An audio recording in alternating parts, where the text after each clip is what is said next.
ప్రకాశం జిల్లా వెంకటాచలంపల్లిలో సీఎం జగన్ మాట్లాడుతున్నారు. ఇప్పుడు లైవ్ లో చూద్దాం.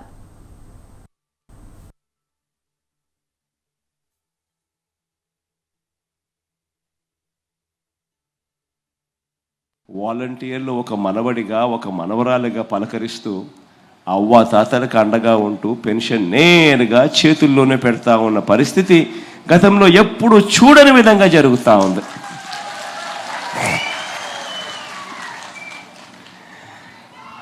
మార్పు అన్నది ఒక్కసారి గమనించమని అడుగుతా ఉన్నా. ఇదొకటే కాదు జరిగిన మార్పు.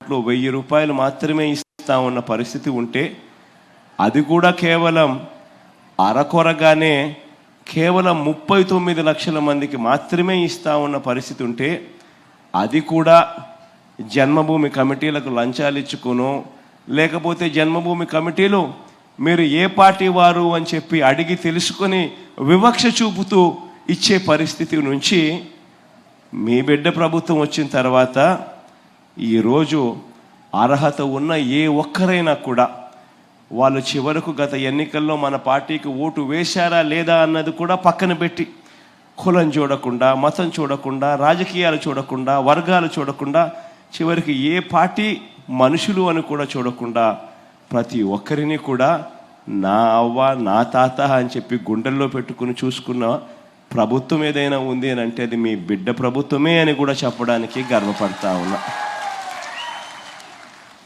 అందులో భాగంగానే అందుకే గతంలో 39 లక్షలు మాత్రమే ఉన్న పెన్షన్దారులు ఈరోజు చూస్తే 66,34,000 మందికి ఈరోజు పెన్షన్ అందిస్తూ ఉన్నాం. అది కూడా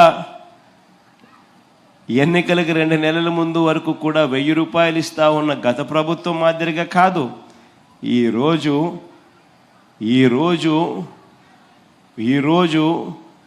ఏకంగా 3,000 దాకా పెంచుకుంటూ పోయి కూడా మరి అవ్వాతాతలకు మంచి చేసే కార్యక్రమం జరుగుతూ ఉంది. తేడాను ఒకసారి గమనించమని అడుగుతా ఉన్నా. ఈ విషయాలన్నీ కూడా ప్రతి ఒక్కరికి కూడా తెలిసి ఉండాలి. ఎందుకనంటే అవ్వాతాతల గురించి ఏదైనా పట్టించుకోవాలన్నా మనసులో ప్రేమ ఉండాలి. ఆ అవ్వల మీద ఆ తాతల మీద ఆ భాగ్యుల మీద వారి మీద మనసులో ప్రేమ ఉంటేనే ఇటువంటి కొత్త రకమైన ఆలోచనలు ఇటువంటి మంచి చేసే ఆలోచనలు బయటకు వస్తాయి. గత పాలకులను చూశారు, నాకన్నా ముందు చంద్రబాబు నాయుడు గారిని కూడా చూశారు. ఆయన ఎప్పుడు అంటూ ఉంటాడు 14 ఏళ్ళు నేను ముఖ్యమంత్రిగా చేశాను అంటూ ఉంటాడు. నేను 3 సార్లు ముఖ్యమంత్రిగా పరిపాలన చేశానని కూడా చెప్తా ఉంటాడు ఆయన. కానీ 3 సార్లు ముఖ్యమంత్రి అయి ఉండొచ్చు, కానీ 14 ఏళ్ళు ముఖ్యమంత్రిగా పరిపాలన చేసి కూడా ఉండొచ్చు. కానీ ఏ ఒక్క రోజు కూడా మీ బిడ్డ మాదిరిగా అవ్వాతాతల గురించి ఏ రోజైనా ఒక్క రోజైనా ఆలోచన చేశాడా అన్నది మీ అందరూ కూడా ఆలోచన చేయమని కోరుతా ఉన్నా.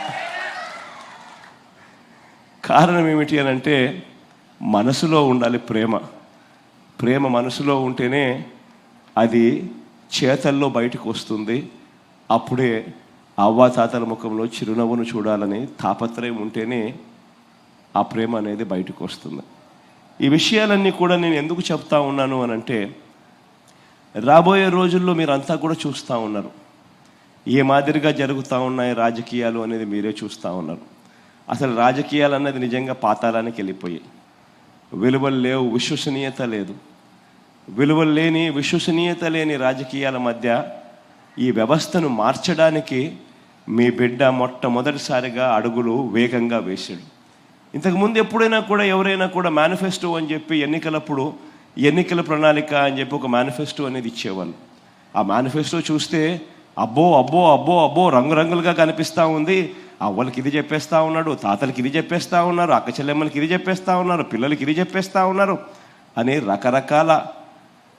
రకరకాలుగా ప్రలోభాలు పెట్టే మేనిఫెస్టోలు కనిపించేటివి. రకరకాలుగా సామాజిక వర్గాలను సైతం ప్రలోభాలు పెట్టే మేనిఫెస్టోలు కూడా కనిపించేటివి. కానీ ఏం జరిగేది? ఎన్నికలు అయిపోయేసరికి ఆ మేనిఫెస్టో తీసుకొని పోయి చెత్తబుట్టలో పడేసే పరిస్థితి. ఎన్నికలు అయిపోయిన తర్వాత మేనిఫెస్టోని చెత్తబుట్టలో పడేసి కనీసం ఆ మేనిఫెస్టోలో మనం ఏం చెప్పాము, దానిని ఏ పొద్దున్న నెరవేర్చాలా లేదా అన్న ఆలోచనలు కూడా చెయ్యని అధ్వానమైన రాజకీయ వ్యవస్థ నుంచి మీ బిడ్డ అధికారంలోకి వచ్చిన తర్వాతనే ఈ వ్యవస్థను మార్చాడు. ఒక మేనిఫెస్టో అంటూ ఎన్నికలప్పుడు ఒక ప్రణాళిక ఇస్తే దానిని ఒక భగవద్గీత గాను, ఒక ఖురాన్ గాను, ఒక బైబిల్ గాను భావిస్తూ ఆ మేనిఫెస్టోలో చెప్పిన ప్రతి హామీని ఏకంగా 99% అమలు చేసి ఈరోజు మీ బిడ్డ మీ దగ్గరకు వచ్చి 99% అమలు చేసిన తర్వాత మీ బిడ్డ మీ దగ్గరికి వచ్చి ఈరోజు ఇలా నిలబడి మీ ముందర గర్వంగా కూడా చెప్తా ఉన్నాడు 99% హామీలు అమలు చేసిన తర్వాత. నేను ఈ విషయాలన్నీ కూడా ఎందుకు చెప్తా ఉన్నాను అని అంటే, మీ బిడ్డకు అబద్ధాలు ఆడడం రాదు, మీ బిడ్డకు మోసం చేయడం తెలియదు, ఈ రెండూ మీ బిడ్డకు తెలియదు. కాబట్టి మీ బిడ్డ వాళ్ళ మాదిరిగా, చంద్రబాబు నాయుడు గారి మాదిరిగా, ఆయన కూటమి మాదిరిగా మీ బిడ్డ వాళ్ళ మాదిరిగా అబద్ధాలతో పోటీ పడలేడు, మోసాలతో పోటీ పడలేదు. ఎందుకంటే వాళ్ళు ఎలాగూ చేసేదే లేదు కాబట్టి, ఎలాగూ చెప్పడానికి ఏముంది, నోటికి అడ్డేముంది, అబద్ధాలకు రెక్కలు కట్టేస్తే సరిపోతుంది, ఎలాగూ చేసేది లేదు కదా అనే మనస్తత్వం వాళ్ళది. కానీ మీ బిడ్డది అలా, అది ఖచ్చితంగా చేసి చూపిస్తాడు మీ బిడ్డ.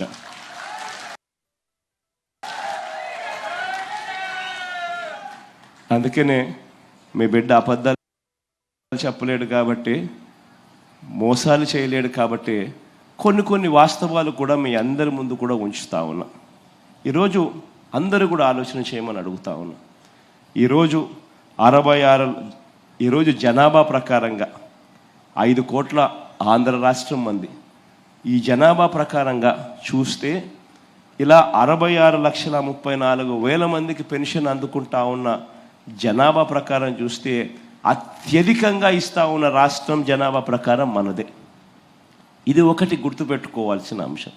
రెండోది ఏమిటి అని అంటే, 3,000 రూపాయలు పెన్షన్ ఇస్తా ఉన్న రాష్ట్రం అసలు దేశంలోనే ఇంకొకటి లేదు. ఈ రాష్ట్రంగా ఆ రాష్ట్రంగా దేశంలోనే ఎక్కడ లేదు. ఈరోజు పెన్షన్లకు సంబంధించి గతంలో చంద్రబాబు నాయుడు గారి ప్రభుత్వంలో నెలకు 400 కోట్ల రూపాయలు కూడా కాని పరిస్థితి నుంచి ఈరోజు పెన్షన్లకు సంబంధించి నెలకు 2,000 కోట్ల రూపాయలు కేవలం పెన్షన్ల కోసం మాత్రమే ఇస్తా ఉన్న పరిస్థితి. సంవత్సరానికి 24,000 కోట్ల రూపాయలు పెన్షన్ల రూపకంలో ఇస్తా ఉన్న పరిస్థితి. ఈ 58 నెలలుగా మీ బిడ్డ ప్రభుత్వం వచ్చిన తర్వాత ఈ ఏప్రిల్ కూడా కలుపుకుంటే ఏకంగా 90,000 కోట్ల రూపాయలు ఈ పెన్షన్ రూపకంలో తాతల ముఖంలో చిరునవ్వులు చూసేదాని కోసం చేతిలో పెట్టినట్టు అయింది. నేను ఎందుకు ఈ మాట చెప్తా ఉన్నాను అంటే, ఒకసారి గమనిస్తే ఆంధ్ర రాష్ట్రంలో ఇచ్చేది సంవత్సరానికి 24,000 కోట్ల రూపాయలు సంవత్సరానికి ఇస్తా ఉన్న ఏకైక రాష్ట్రం ఆంధ్రప్రదేశ్ అయితే, దాని తర్వాత మీరు గమనిస్తే బీహార్లో చూస్తే 4,300 కోట్లు, ఉత్తరప్రదేశ్లో చూస్తే పెన్షన్ల కోసం ఇచ్చేది 5,160 కోట్లు, కర్ణాటకలో చూస్తే 4,700 కోట్లు, పక్కన తెలంగాణలో చూసినా కూడా 8,180 కోట్ల రూపాయలు. అంతే. ఒక ఆంధ్ర రాష్ట్రం మాత్రం చూస్తే పెన్షన్ల కోసం ఇస్తా ఉన్న డబ్బు ఏకంగా 24,000 కోట్ల రూపాయలు కేవలం దీనికోసం ఇస్తా ఉన్నా. ఈ విషయాలన్నీ కూడా ఎందుకు చెప్తా ఉన్నాను అంటే, రేపొద్దున మోసం చేసేందుకు 4,000 అంటారు, 5,000 అంటారు, 6,000 అంటారు. ఇంకా అవసరమైతే మోసం చేయడానికి ఎలాగూ చేసేది లేదు కాబట్టి ప్రతి ఒక్కరికి 8,000 కూడా అంటారు. కానీ వాస్తవం ఏమిటి అని అంటే, ప్రతి ఒక్కరూ గుర్తుపెట్టుకోండి, ఏదైనా కూడా చేసేవాడు ఎవడైనా ఉన్నాడు అని అంటే, మంచి చేసే మనసు ఎవరికైనా ఉంది అని అంటే, నేను ఈరోజు గర్వంగా కూడా ఒక మాట అయితే మీ అందరికీ ఒక మాట అయితే ఇస్తా ఉన్నా. మేనిఫెస్టోలో నేను చెప్పినా చెప్పకపోయినా, ఎందుకనంటే చేయగలిగిందే నేను చెప్పాలి, చేయలేనిది నా నోట్లో నుంచి రాకూడదు, నేను చెప్పకూడదు, చేయగలిగిందే చెప్పాలి. కానీ నేను మేనిఫెస్టోలో చెప్పినా చెప్పకపోయినా ఈ 58 నెలల పాలన చూస్తే చాలా కనిపిస్తాయి మీ అందరికీ కూడా. నేను చెప్పనివి చాలా చాలా చేసినవి అన్నీ కూడా మీ అందరికీ కూడా కనిపిస్తాయి. మీ అందరికీ కూడా ఒక్క విషయం మాత్రం నేను హామీ ఇస్తా ఉన్నా. ఏదైనా ఎక్కడైనా ఎవరైనా కూడా పేదలకు కానీ అవ్వాతాతలకు కానీ పిల్లలకు కానీ ఇటువంటి ఏ సెక్షన్స్కైనా కూడా మంచి చేసే విషయంలో జగన్తో పోటీ పడే నాయకుడు ఈ దేశంలోనే ఎక్కడా ఉండడని మాత్రం చెప్తా ఉన్నా. వెసులుబాటును బట్టి అవకాశం ఉంటే మాత్రం ఎక్కడా కూడా మీ బిడ్డ తగ్గడు. అవ్వాతాతల విషయంలో మరీ ముఖ్యంగా అసలు తగ్గే అవకాశము తగ్గే పరిస్థితి అసలు ఉండదని కూడా చెప్తా ఉన్నా.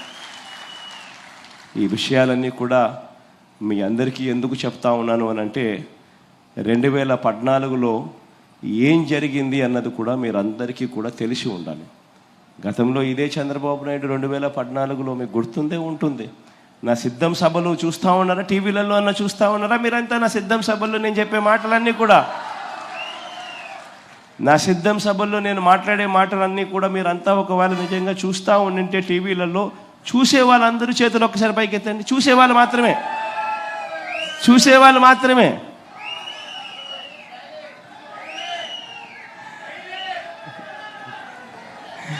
అందరూ చూస్తూ ఉన్నారు కాబట్టి నేను మళ్ళీ చెప్పడం మళ్ళీ రిపిటేషన్ అవుతుంది.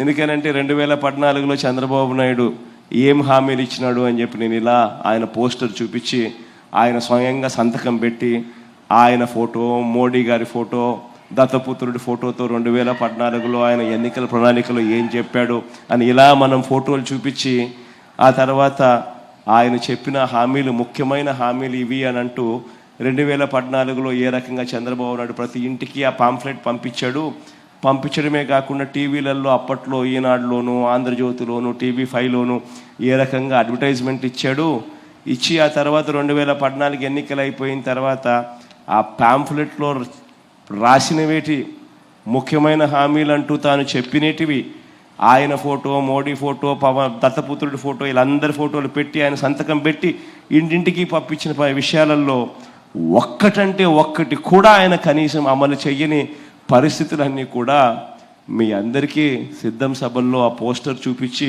చంద్రబాబు నాయుడు గారు సంతకం పెట్టిన ఆ ముఖ్యమైన హామీల పాంఫ్లెట్, మీ ప్రతి ఇంటికి పంపించిన పాంఫ్లెట్ చూపించి మీ అందరికీ కూడా చెప్పడం జరిగింది.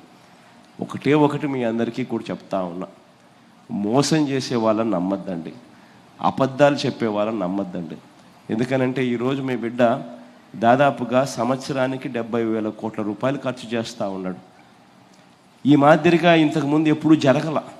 మీ బిడ్డ ఈ మాదిరిగా ఎందుకు చేయగలుగుతూ ఉన్నాడు అని అంటే ఎక్కడా కూడా కరప్షన్ లేకుండా, ఎక్కడా కూడా వివక్ష లేకుండా మీ బిడ్డ తీసుకొచ్చిన సమూహమైన మార్పులు తీసుకొచ్చాడు. కాబట్టి ఎప్పుడూ చూడని విధంగా, ఎప్పుడూ జరగని విధంగా ఆంధ్ర రాష్ట్ర చరిత్రలో ఈరోజు సంవత్సరానికి 70,000 కోట్ల రూపాయలు దాదాపుగా మంచి చేయిస్తూ ఈరోజు పనులు జరుగుతూ ఉన్నాయి. కానీ ఈరోజు సూపర్ 6 అంటా ఉన్నాడు చంద్రబాబు, సూపర్ 7 అంటా ఉన్నాడు చంద్రబాబు. వాటికి ఇటువంటివన్నీ కూడా కలుపుకుంటే మొత్తానికి చంద్రబాబు నాయుడు గారి హామీలు 140,000 కోట్లు దాటుతూ ఉన్నాయి. అంటే జగన్ పూర్తిగా వ్యవస్థను పూర్తిగా ఎటువంటి కరప్షను లేకుండా, ఎటువంటి వివక్ష లేకుండా 70,000 కోట్ల రూపాయలు ఖర్చు చేసే పరిస్థితి జగన్కే చాలా కష్టంగా ఉంటే ఆయన సునాయాసంగా నోట్లో నుంచి చెప్పేటి అబద్ధాలే కదా అని 140,000 కోట్ల రూపాయల గురించి చెప్తా ఉన్నాడు అని అంటే ఇక దాని అర్థం ఏమిటి? అందరినీ మోసం చేసేదానికే కదా.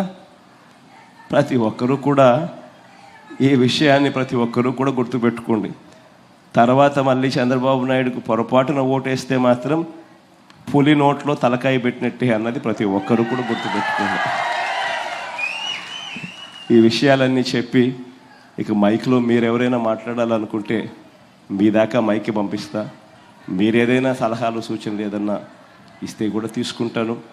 అవన్నీ కూడా రాబోయే రోజుల్లో ఇంకా మన ఎఫిషియన్సీని ఇంకా పెంచేదానికోసం ఇంకా ఉపయోగపడేట్టుగా అయితే ఖచ్చితంగా ఉపయోగపెట్టుకుంటానని కూడా తెలియజేస్తా ఉన్నా.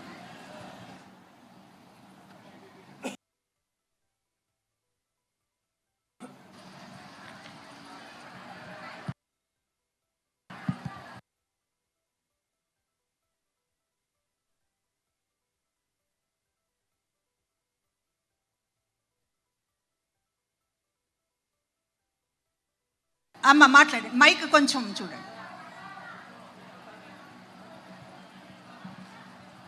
అక్క మాట్లాడక్క.